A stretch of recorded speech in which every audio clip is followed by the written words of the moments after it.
মনে হয় যে এটা আমাদের মুসলিমদেরও একটা দুর্বলতা, যে আমরা প্রশ্ন করতে উৎসাহিত করি না। যখন আমি কাউকে প্রশ্ন করতাম, তখন আমাকে ধমক দিয়ে বলতো যে তুমি এইটুকু বয়সের মানুষ, তুমি এইগুলো প্রশ্ন করো। আমি যদি কাউকে এই প্রশ্নটা করি যে সৃষ্টিকর্তাকে কে সৃষ্টি করেছে, তখন আমাকে সে হয়তো ধমক দিয়ে দিবে যে তুমি বাচ্চা পোলাপান এইগুলো প্রশ্ন করো, তোমার বাবা মাকে, তোমার বাসা কোথায়। মানে কেউ আমাকে সঠিক কোনো উত্তর আমাকে কেউ দিতে পারতো না, আর আমাকে কেউ প্রশ্ন করতে উৎসাহিত করতো না।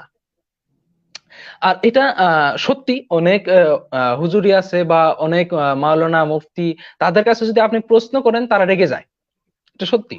আর আমি সব থেকে হয়েছিলাম তখন যখন আমি কাউকে প্রশ্ন করতাম, হয়তো আমার বাবাকে প্রশ্ন করতাম বা আমার মাকে প্রশ্ন করতাম, বা আমি যে কাউকে, আমার টিচারকে বা যাকে আমি প্রশ্ন করতাম, তারা আমাকে এই প্রশ্নগুলোর কোনো যুক্তিপূর্ণ উত্তর দিতে পারতো না, আর তারা আমাকে ডমিনেট করতো। তো আমি মনে করতাম তাদের কাছে এর কোনো উত্তর নাই, মানে এই ধর্মটা ঠিক না। কিন্তু এই প্রশ্নর আমি উত্তরটা দিয়ে দেই যে অনেকেই হয়তো এখন মনে করে যে ইসলামে হয়তো প্রশ্ন করতে উৎসাহিত করেনি। আমি যে আগে প্রথমে বলেছিলাম যে ইসলাম আহ, আমাকে যে সবাই তার মানে প্রশ্ন করতে উৎসাহিত করে নাই আর কি, বা নিরুৎসাহিত করে ইসলাম, এটা সম্পূর্ণ ভুল ধারণা। কেন আমি জানতে পারলাম একটা আহ গল্প আমি যখন পড়লাম, যে যখন আল্লাহ মানব সৃষ্টি করলেন, তখন কিন্তু আহ প্রশ্ন করেছিলেন ফেরেশতারা আল্লাহকে।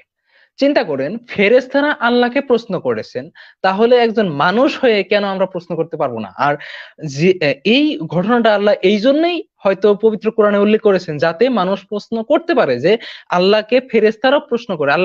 ফেরেশতারা আল্লাহকে কি প্রশ্ন করেছিল? যে আপনি কি এমন কাউকে পৃথিবীতে সৃষ্টি করবেন যারা রক্তপাত ঘটাবে?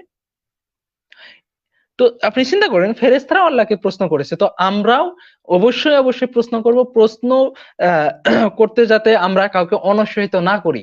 আমরা হয়তো অনেক প্রশ্নের উত্তর আমরা দিতে পারবো না, তার মানে এই না যে সে ওই প্রশ্নগুলোর উত্তর আমরা নেই। তার মানে আমরা তাকে দমিয়ে দিতে পারি না যে তোমার প্রশ্নটা অহেতুক, তোমার প্রশ্নটা ফালতু, তুমি এই প্রশ্নগুলো করো না, এই ধরনের যাতে না হয়।